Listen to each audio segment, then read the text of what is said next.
Hey Nancy Drew fans, we're back for book 39, The Clue of the Dancing Puppet.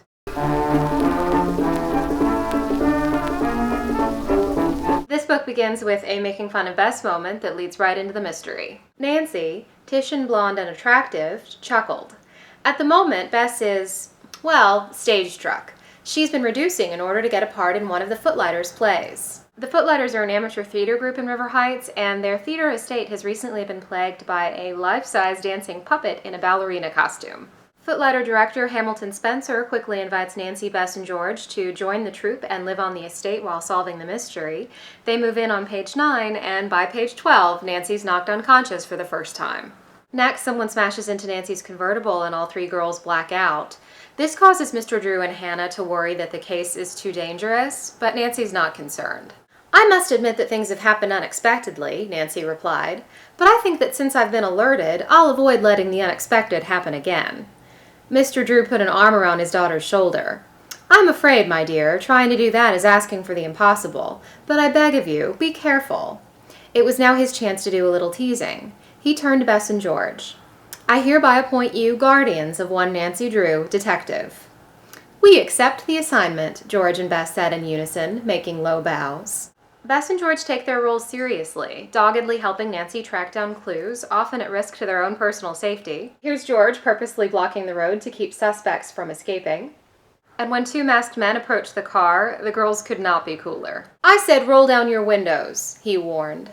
Instead of obeying, Nancy put her hand on the car's horn. She held it down, and in the stillness of the night, it reverberated loudly. This is the first book that describes all three girls as sleuths, but Nancy's still obviously running the show, even after the River Heights police are involved. "He mustn't get away," Nancy cried out.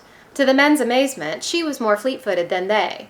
Nancy had vaulted a fence, which the suspect had jumped over, and was now running down an alley toward the next street. Throughout the mystery, the Footlighters are putting on a play in the barn on the estate, and the drama between Nancy and the cast makes for a nice subplot.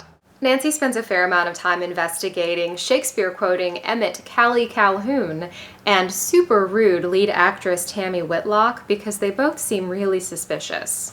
When Tammy gets laryngitis, Nancy steps in to rave reviews. Ned's flown in for the show, and he's the only one who doesn't love the performance. Ned Nickerson sat with a grim jaw and eyes straight ahead. He leaned forward slightly in his seat as Bob kissed Nancy.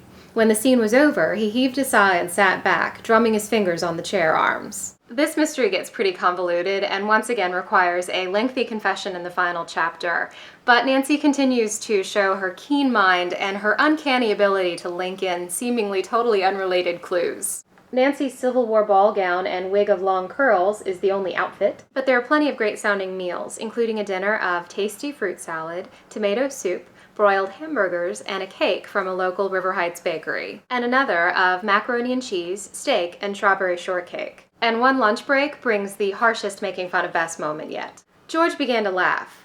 "It would be good for you to go without it. How else can you lose those 20 pounds you've been talking about?"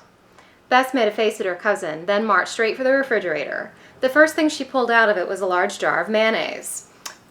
Said George, grabbing the jar from her cousin.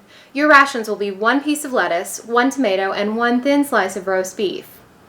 "I have lost 5 pounds, Bess contended. Then she sighed. "Oh, I suppose you're right." Next up, the Moonstone Valley mystery.